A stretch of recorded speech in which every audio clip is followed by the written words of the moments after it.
Good evening, everybody, and welcome to another edition of the Sports Exchange. My name is Scott Morganroth, the Motor City Madmouth, along with my co-host, David Levin, and we bring back one of our favorite guests, Mike Santos. And how you doing, Mike? I'm good, guys. How are you doing? Oh, we're doing real well. What about you, Mr. Levin?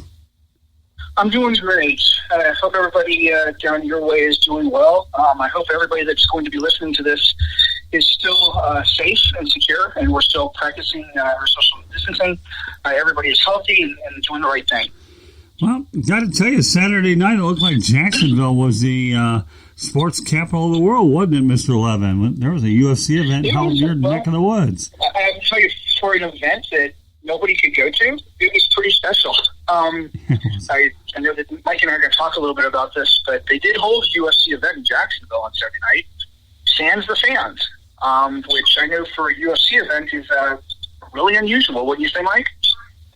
Yeah, it's actually the second one they've had this way. Right before we put into practice social distancing here in the U.S., the UFC had an event in Brazil without fans, and it went pretty well. And then since then, Dana White's been itching for a fight, as they say. He's got a show, as you know, called Dana White's Looking for a Fight. Well, he's been looking for fights. I mean, he tried everything over the last couple of months. He tried some Indian reservations in Oklahoma and California, Arizona. He tried to see if they could put together something on an island that he was calling Fight Island. And finally, he had some success. And not only did we have UFC 249 on Saturday night in Jacksonville, but now we've got UFC Fight Night coming up in 2 nights, on a Wednesday in Jacksonville, and then another UFC Fight Night this coming Saturday. So it'll be three sets of UFC fights in Jacksonville in 8 days. So he got his fights, and we'll see how things go. It's a real interesting concept without fans. That's for sure. But for those people who viewed 249 on Saturday night, I don't think for the viewing audience, at least on television, you really notice much of a difference, to be honest with you, because you're not really, the way the UFC broadcasts its fights, you're not really seeing a lot of the crowds unless it's during the walk-ins. And I thought they did a nice job of blacking out the backgrounds, and the fighters did a nice job of still, coming into their walk-in music and doing the things they normally would do if there was a full house. So everything from that standpoint was fine. The one thing I'd be interested in talking about and getting your take on is before things even got underway, they tested all of the fighters for COVID-19, and Jacare Souza, as well as 2 of his cornermen, were tested positive and unable to fight. And so the middleweight bout with Uriah Hall was canceled. And I thought that was interesting. I was also interested to see if we may have some other positive tests post-fight, but we didn't. Well, that's good to know that it's not good to know that somebody did test positive, but it's good to know that after the fact, people remained healthy and there were no other, positive results. Let me ask you this, Mike, because I'm an MMA fan. I'm a fan of Ultimate Fighting and have been that way, since the days of Royce Gracie and starting out with UFC 1 and all these things. So I followed it as a fan, but I'm getting into the realm of following it more as a writer. With events like these, now that we're going to have in Jacksonville, especially where we're having events with no fans, how does that affect marketing? A marketing campaign for UFC and MMA, because you do see on television the fans are raucous and you can hear the noise and people are getting excited and you're plunking down your $49.99 to watch it, and you see all these things, and all of a sudden it fades to black and there's no sound and there's this, and it's a completely different realm. So how do you change the marketing strategy for something like that? Yeah, well, I don't know if it's such a big deal for UFC. It's still a relatively young sport in the U.S.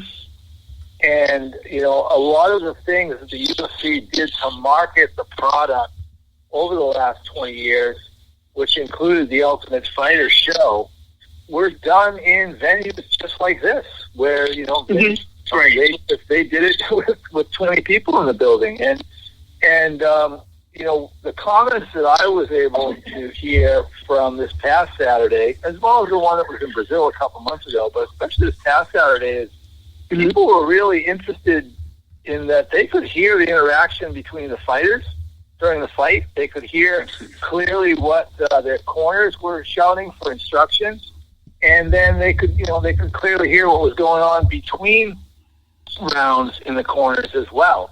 And so, it was sort of an inside look into strategy, and those are the things, particularly in other sports, they try to give you, maybe that interview on the bench and everything. But this was off the cuff. This was raw. This was really happening. This was real stuff that you were getting behind the scenes as it was going on. So I think from a marketing standpoint, it plays very well for them. Certainly they would have liked to have had a nice big gate. I mean, the UFC is proud of their gates, especially the ones they have in some of the larger venues or in Las Vegas. But ultimately, you said it earlier, David, this is a sport that lives now by TV. It lives by its ESPN contract, and it lives by pay-per-view and streaming. So I think, if anything, that was probably helped by the event the other night. The other thing that didn't hurt is they're the only show in town right now, and people that maybe ordinarily wouldn't watch a UFC fight probably watch Saturday night because it's the only live sport they can get right now in this country. Okay, let me step on that a little bit more, because you had mentioned ESPN and the contract. The NFL draft last month was done virtually, and we saw the commissioner sitting in his basement and making the calls and all that stuff, and it was the largest turnout as far as viewership goes because people wanted to see how this was going to be done. Do you expect the same kind of interest from people saying, well, I've got to see how they do this. I've got to see, there's nobody there. This is new, this is intricate. There's some things that maybe I'm really interested in. You mentioned, you could hear the content, conversation in the corners and the interaction back and forth, which is something new. Are you going to be able to bring new people in now because it's a different type of event? I hope so. I mean, as a fan of the sport, I hope so. This is what we want as consumers in this country now. And when I say consumers, I mean consumers of television and content. And now we're adding sports to that. And what I mean by that is this is reality TV. And although sports were real and they were live, this ability to hear what's going on and to hear the interaction between fighters, I think makes it reality TV. I mean, when you watched the fights the other night, you could hear the strikes, you could hear the grunts and the growls and the groans. I mean, those are things that I think give people, for better or for worse, depending on what you're looking for entertainment, give them a real look at what it's really like. I know for my career, years and years in hockey, especially back in the day, people used to always ask me if the fights on the ice were real, like they were some sort of WWE stage thing. And I think that there's a certain element to that. When people watch UFC for the first time, they wonder if they're just watching another type of WWE or entertainment product. But I think they know now that it's the real thing. Dana White was on local radio here prior to the fights. I think it was Thursday or Friday afternoon with the local talk radio sports talk radio show here. And he was talking about how successful UFC has been, and that he was excited about being in Jacksonville, it's being a sports town, and this being the only game in town, like you mentioned. There hasn't been this kind of an event here in 2 years. Then he said that once there is an opportunity that they can come back to Jacksonville where fans are involved, he wants them to come back. And you were talking about the two other events that are going to happen this week. How big is it for UFC to go to cities and to areas of the country where maybe they aren't normally going to in marketing that corner. Jacksonville is a boxing town. I don't know how much of a MMA deal it is, but it's been a boxing town for a number of years. Yeah. Well, I think it's important for MMA, but more important for the UFC to get into any and every town they can. I mean, that's how they're going to build the popularity of this sport. And like you said, I mean, Jacksonville's a boxing town. So is where I grew up, Lowell, Massachusetts, a boxing town. I mean, I can remember being a kid going to see the Golden Gloves. I can remember taking my girlfriend to my mother's dismay to see the Golden Gloves when we were in high school. But that was part of the fabric of the area, and I think that we now look at all of these combat sports as combat sports. They're all different, but I think they're all lumped into this broad range of what we call combat sports now. So I think it's great.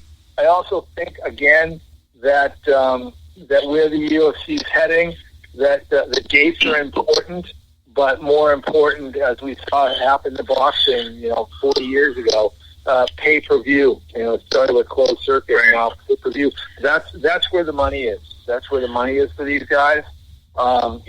These guys do not belong to unions like other team sports athletes do. They're prize fighters. So whether it's boxing or MMA, they're looking to get paid. They have a very short career. They're in a very dangerous sport. They don't have the benefits that other athletes do that are in unions. And so, the biggest paydays are going to come with pay-per-view television and broadcasting deals. So that's where it's at. And so, whether they're in a 10,000 seat arena or a 17,000 seat arena doesn't matter as much as the exposure they're giving to hundreds of thousands or even millions of people in a community. I mean, that's where it's at for the UFC. It's continuing to expose this product and expose it all over the world, and that's why you've seen them go all over the world. Speaking of going all around the world, I know that Dana White was on that phone call with all the other major figureheads with sports, and they were talking about the coronavirus pandemic and how important it is for safety and security, not only for the fighters, but for everybody involved in travel and fans and whatnot.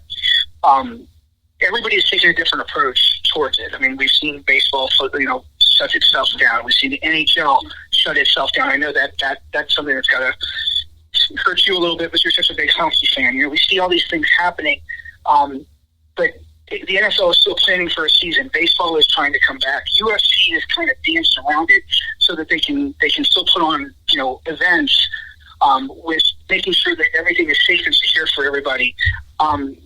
What do you think about the idea of you guys have been proactive with this? It isn't something that you let come to you, and that speaks volumes about what UFC has done over the years, where it's it has built up this mega multi-billion-dollar industry. Can you speak on that a little bit? Well, again, I mean, this is UFC in particular. I mean, this is something that's grown over 25 years now, and if anybody's familiar with UFC 1, I mean, it really was the most primitive of sports. I mean, there were literally 16 guys with different types of combat skills, from sumo wrestlers to traditional wrestlers to judo artists, boxers, and they all came in wearing their traditional garb. And, it was a tournament held in one day in McNichols Arena. And Hoyt Gracie, one of the smallest, if not the smallest competitor in the whole competition, introduced the world to mixed martial arts, and his jiu-jitsu skills allowed him to beat up much bigger men. Right. And survive 4 fights to win the first Ultimate Fighting Championship. From then, it was a struggle to get noticed in this country, especially not mentioned around the world, but it was all about getting on television and the way, the way they got on television was they capitalized on what we just spoke about a few minutes ago, which is reality TV, and the Ultimate Fighter show, which the first season ended with probably one of the greatest fights in UFC history between two amateurs, and that ended up being, the platform which allowed the UFC to take off, eventually get a deal with Fox TV to both broadcast the live fights, but also the Ultimate Fighter show and a lot of the other shows that came with it. And now they're, on the sports leader, right? Now they're on ESPN and they stream, and I mean, you name it. So it's been a long road, but give Dana White and the guys from Zuffa, especially the Fertitta brothers who were involved with this thing from the beginning, for what they built. But they had a vision, and they were able to take it to this point. Now we're at a point though where I don't know if or when we're going to see spectators at sporting events again. And we may never see them the way we did before, now with COVID-19. But it was moving in that direction anyway because of HD television and the convenience of being able to watch any sport anytime, from home. I mean, I can remember, Scott, I'm sure you remember, as a kid, I grew up in Boston. We had the Red Sox. That was it for baseball. Right. And every game wasn't on TV. They played a lot of the games on TV, but every game was on TV. Right. But there was one game on Saturday afternoon, the NBC game of the week. Oh, yeah. As a kid growing up in Boston, that was the only time I got to see some of those great National League players. Right. Willie Stargell or Murray Wills or Lou Brock or, Roberto Clemente's a little before my time. But you get what I'm saying. And so that was it. Now I can live in Tampa, Florida, and if I'm an LA Dodgers fan, I can watch all 162 plus preseason games right here in my living room. Oh, yeah. And it costs me a lot less for that whole package than it does to go to one game at Dodger Stadium. So that's, I think, the direction we're heading in anyways, where ticket revenue, you certainly see it in the NFL, although they won't admit it. But NFL now caters to the broadcast and the broadcasting contracts that they have. And there's a lot of NFL stadiums that are not empty, but that are not near capacity. It's why the NFL got rid of their 48-hour blackout rule years ago, because it's more important now for NFL to have fans watching the games on TV and keep their networks happy than it is buying tickets and sitting in the stadium. That's where they make their money. The UFC is no different. I think they want people at the events. I think that's great. I think the fighters get jacked up with it. But I think they showed you on Saturday night that the bread and butter is still the broadcasting of these events, and especially a sport that is so international, such as UFC. The fighters are truly coming from all over the world. This is where it's at. This is where it's at. Yeah, Mike, you definitely. Scott, basically, it's okay that the Jaguars don't fill the stadiums because as long as people are watching television, it's okay.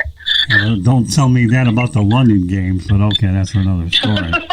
But yeah, Mike, you touched on a couple of interesting points. Okay, the NBC game of the week and then the old blackouts, 48 hours. It was tough in Detroit too because they didn't sell out the Thanksgiving game. We were stuck with the late afternoon game, and that was about it. And to not be able to see a Thanksgiving game in Detroit, to me, was pulling teeth, especially since we have quite a tradition there. So, but yeah, you definitely brought up the old memory bank, Mike. That's for sure.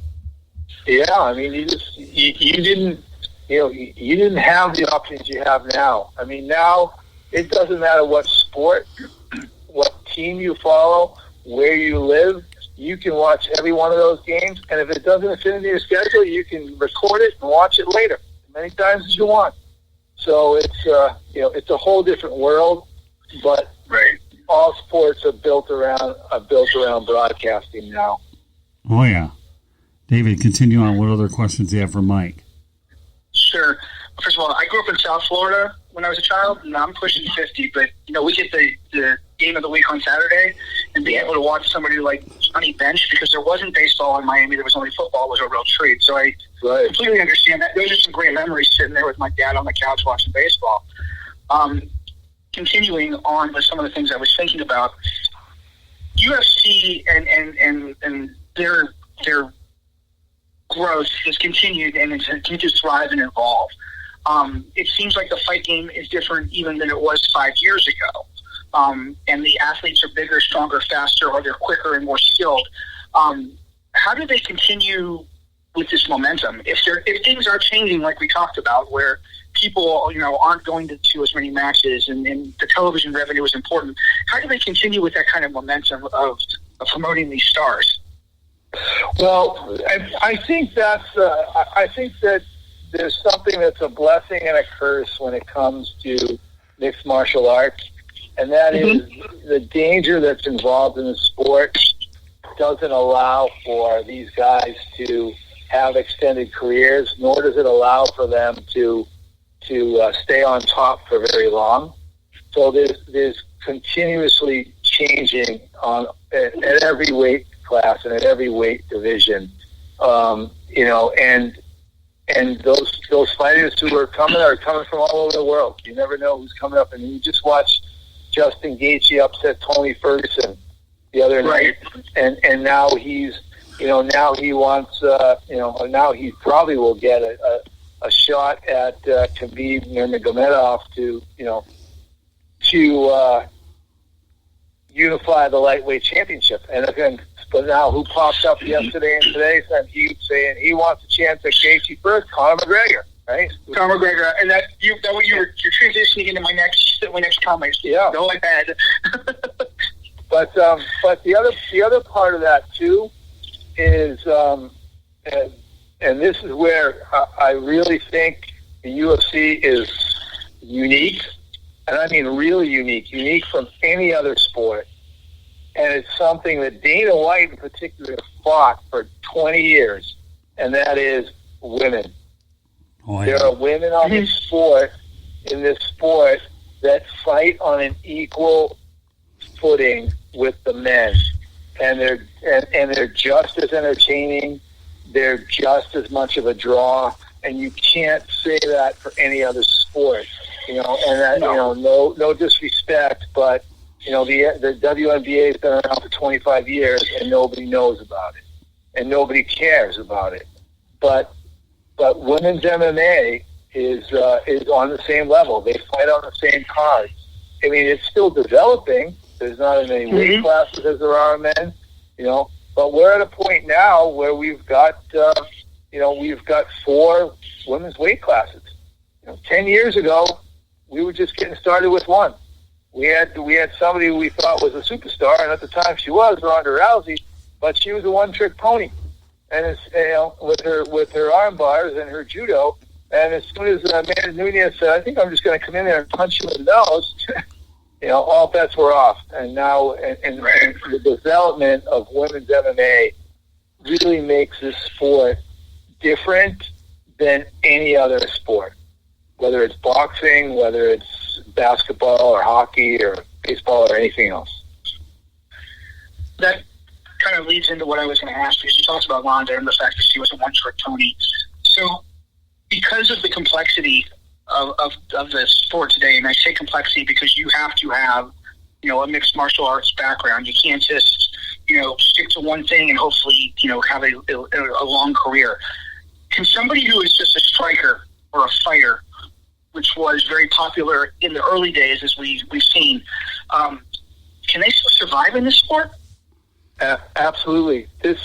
Here's what I like to compare this sport to. It's the old game we used to play when we were kids called rock, paper, scissors, right? Nice. You remember that? Yeah. Right? Scissors cuts paper, and paper cuts rock, and paper covers rock, and anyways, it's the same thing here. You've got strikers, you've got wrestlers, you've got judo, masters. You've got people who know karate, like Michelle Watterson. You've got people who know jiu-jitsu. And it's the fighters who are the most well-rounded, obviously. The old New York Islanders, they said the strength about them is they could beat you at playing any style of game. Well, if you're well-rounded in this sport, you've got your best chance. The other thing is you've got to have your discipline, right? And that's something. For instance, for anybody that watched the Gaethje Ferguson fight the other night, everybody knows Gaethje just comes in there and swings for the fences. This is a guy that's a college wrestler, but he just comes in there and he just swings for the fences. He doesn't want to wrestle. He's either going to catch you with one or you're going to catch him with one. And Tony Ferguson, who's had as many submission wins as any other fighter in the UFC, just decided, all right, I'm gonna show you how much of a man I am, and I'm gonna come in here and swing with you, and he lost. And you watch other guys like Cejudo, for instance, who just retired, who was an Olympic gold medal wrestler. I mean, he learned his craft. He learned, that he needed to do different things against different fighters. It's one of the downfalls of McGregor. I keep jumping around here, but McGregor wants to go in there and slug you with his left hand. That didn't work against Nurmagomedov. Nurmagomedov was just like, yeah, well, that's fine, but I'm just going to put you on your back and make you fight that way. So, there's a strategy to the sport, which is really what attracted me to it. I go back to the old rock paper scissors strategy. You gotta figure out when your hand's behind your back what you got to throw out there, and hopefully it matches up the right way with what the other guy throws out, so you win. Can I change topics for a minute, because I wanted to ask this question when we were talking before we went on air. You're a boxing fan, and you grew up with it and whatnot. You were talking about Mickey Ward. If you ask my mother, who grew up outside Cleveland and would go to the fights with her dad, in the gyms and the small arenas when she was a child, what's the best fight she ever saw? It was Ward and Gotti, and she will swear to it. Back and forth and back and forth. Going from boxing to MMA, a love of both sports, you can't compare the two. But what are some of maybe, what excites you about MMA that maybe you didn't see while you grew up a boxing fan? Again, it's more the strategy. I think that's the biggest thing about it. I mean, I can remember actually having this conversation with Mickey Ward, probably 10 or 12 years ago, and he couldn't stand MMA. Of course, I mean, he's talking about a world champion boxer, right? But growing up, he loved wrestling. We, the high school that our town where we grew up was known for wrestling, big time wrestling school. Right. And I would talk to him. I'd say, well, I mean, this is different. This is what this is about. You can get a guy in there, a wrestler against a boxer, and you don't know who's going to win. And we actually watched UFC 1 together, and that was all it took for him, and it was all it took for me. I mean, anybody who really wants to understand what the sport's all about and what the different skills are, watch UFC 1. I mean, you'll see a guy come in there with his, I forget what they call them, but the Japanese word for what the sumo wrestlers wear. And this guy comes in, and it's interesting. Look, we all grew up, right? I mean, I know I grew up in, no matter how tough you are, there's always somebody else tougher. And that's what this sport is. I mean, I don't think, you could ever have a Floyd Mayweather type fighter in MMA, because you just can't go in there and fight the same fight like Floyd Mayweather did 50 times.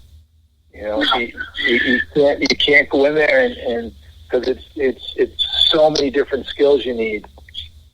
And like I said, you might be a great striker, you might be a great boxing skills, But as soon as that wrestler comes in and ties you in knots on your back, those boxing skills don't do you any good.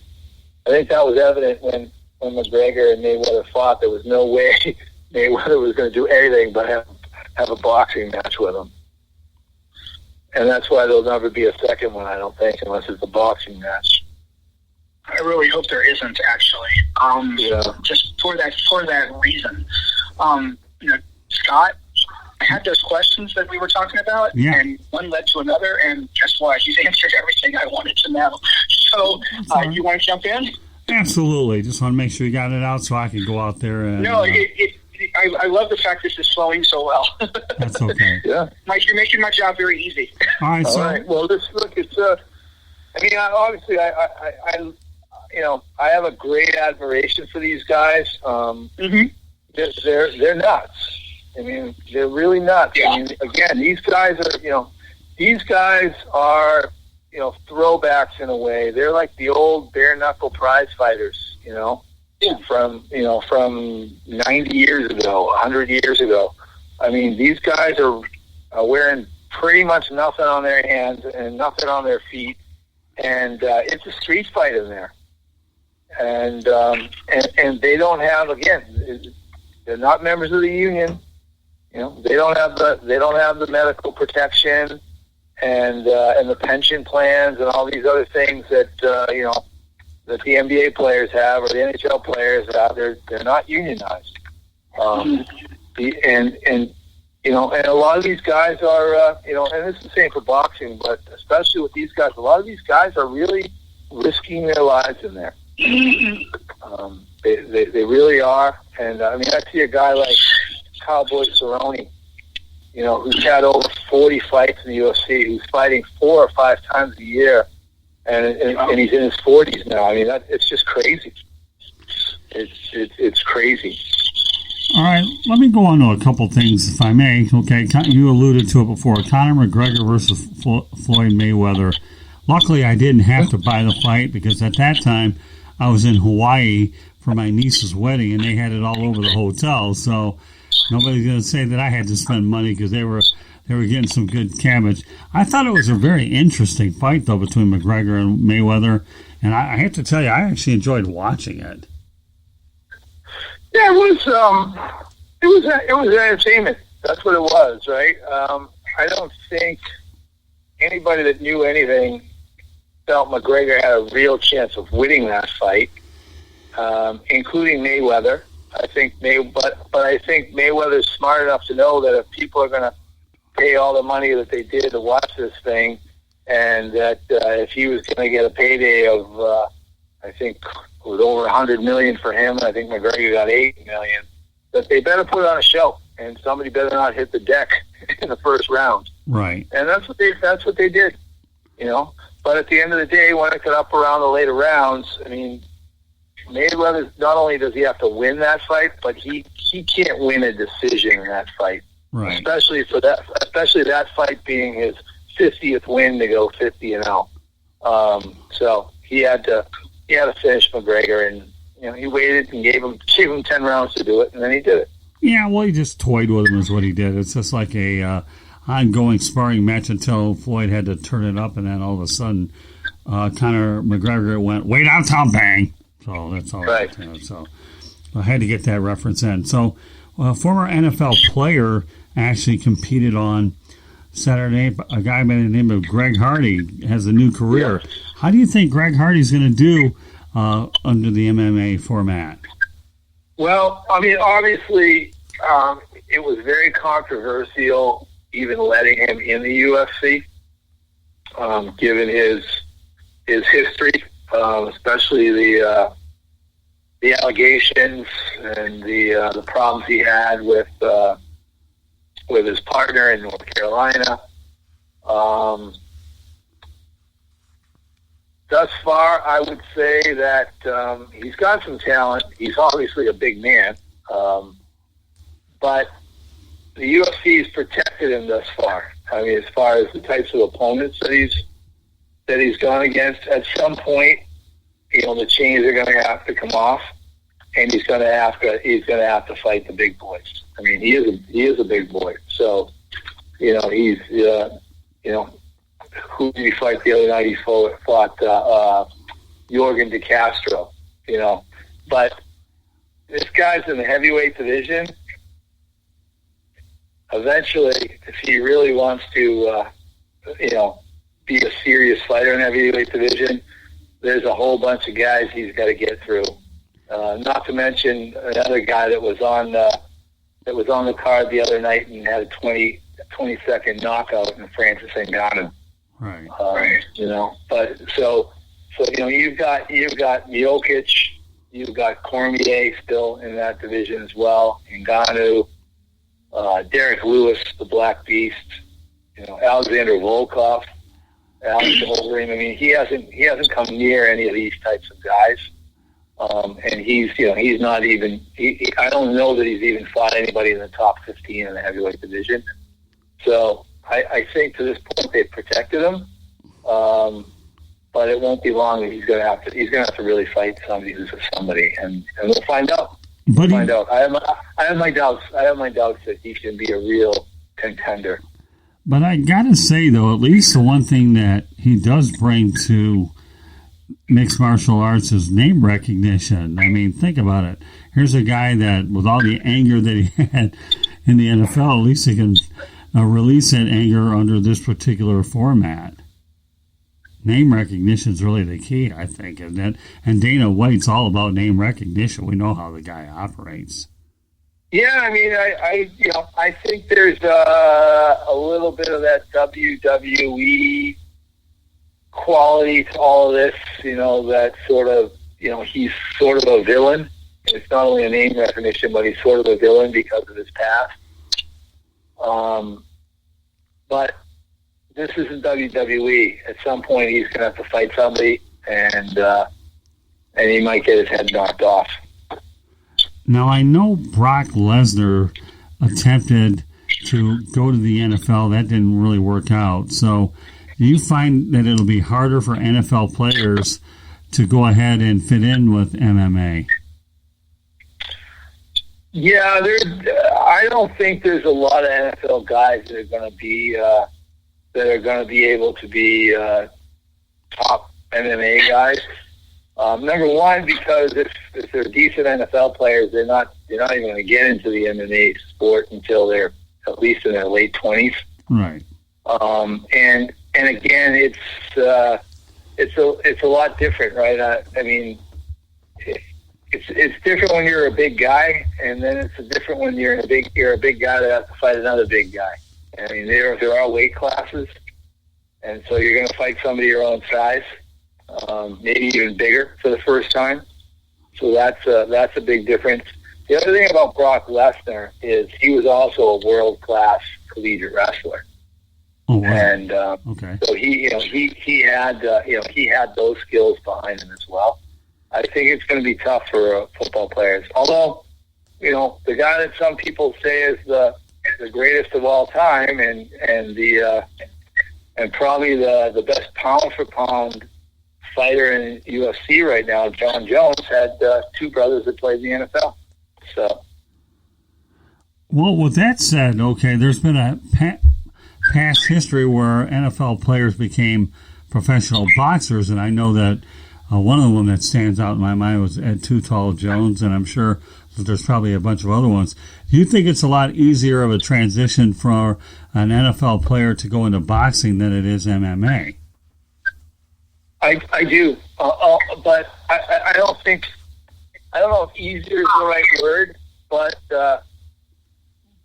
I think boxing's it's one skill compared to MMA. You need to know several different ways to fight. I don't necessarily think football players make good boxers either. I mean, I can remember Lyle Alzado getting in the ring, but it's a lot different in MMA because it's a little different than teaching a guy to jab and to keep his hands up. I mean, all of a sudden now you got to be able to defend against takedowns. You got to be able to defend against different holds or jiu-jitsu moves, and all of a sudden it doesn't matter how big you are when that guy's got his pythons around your neck and he's got a nice chokehold on that's about to put you to sleep. Well, it is interesting that we know that boxing, everybody realizes you don't have to have the same skills as MMA, because MMA, to me, I consider real incredible athletes the way they jump around. But let's just have a little bit of fun with this thing and throw Mike Tyson into the equation. We know what type of a fighter he was, but can you imagine if he ever went to MMA? Does his punching power translate into being an effective MMA fighter? Yeah. There are effective MMA fighters. We just saw one win the other night, Justin Gaethje, who was he's all punching power. Right. But I don't know if that makes him a consistent winner in MMA. That's all. I mean, sooner or later, somebody's going to get his back. Sooner or later, somebody's going to take him down, and he better know how to wrestle. So, with that said, how do you think Mike Tyson would have done in MMA? I think he'd probably do okay, because he would be fighting at the heavier weight classes, probably as a heavyweight or a light heavyweight, and those guys are a little less athletic and a little bit more power punches. But for every one of those guys, there's a John Jones who's going to put his the old Billy Jack, put his right foot on the left side of your head. Yeah. You ever saw that movie? Yeah, I'm not so sure that Tylenol gets rid of that one at all. So let's talk about the heavyweight division in boxing and MMA. How would you compare and contrast both of them? The heavyweight division? Yeah, compare one sport to the other.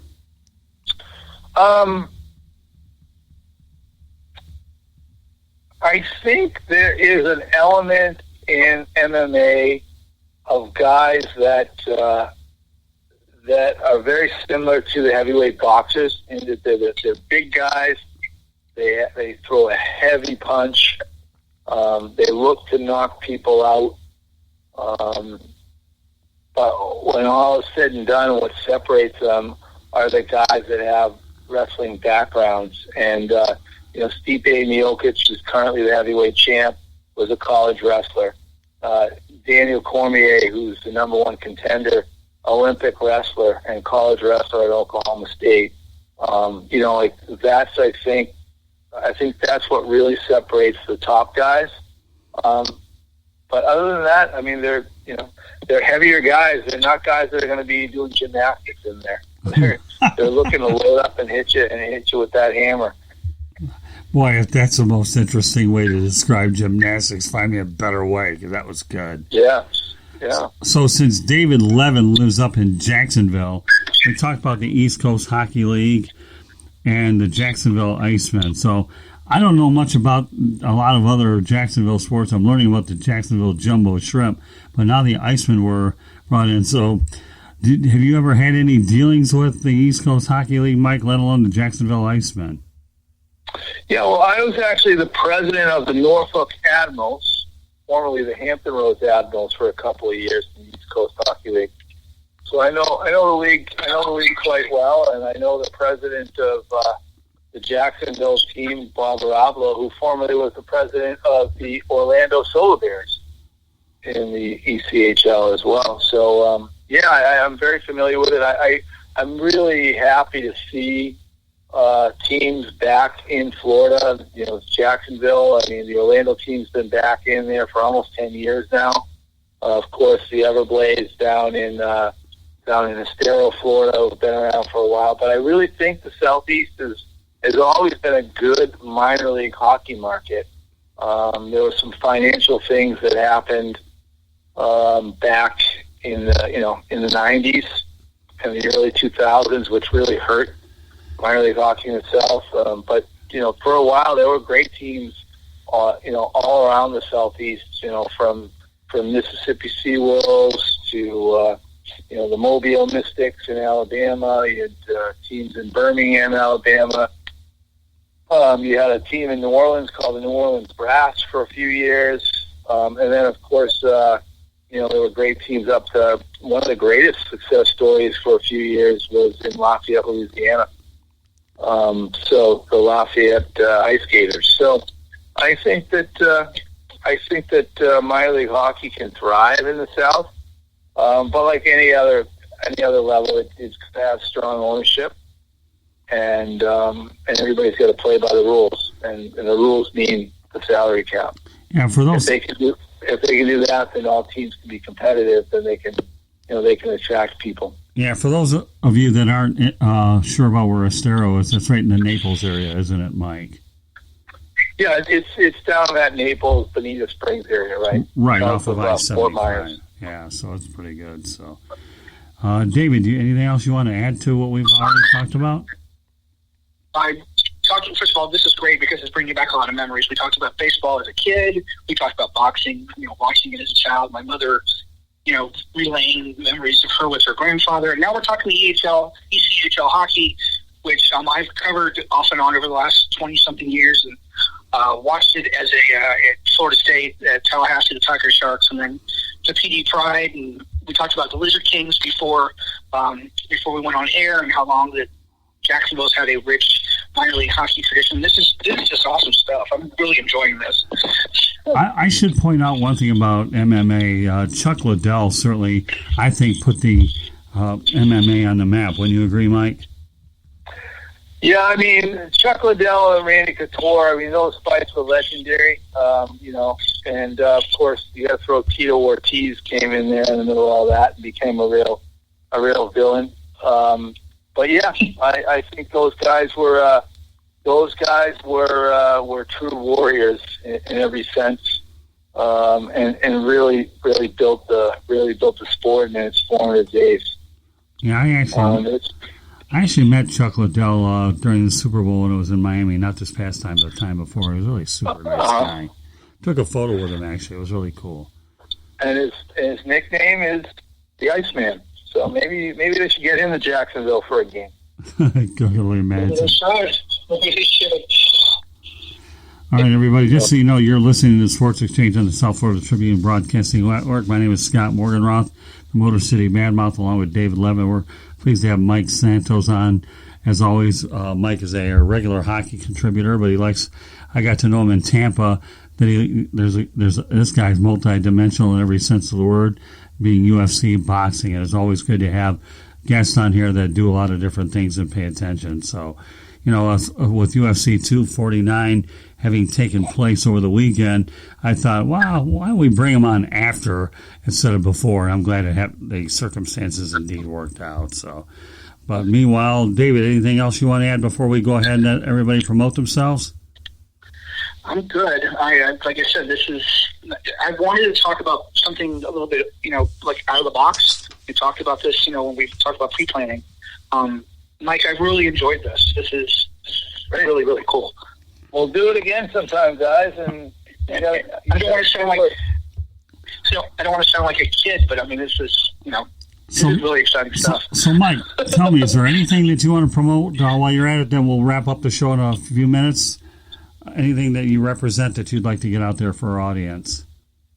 No, right now I'm actually teaching a sports law class at Georgetown University and as well as Endicott College. And so, anybody who's looking to,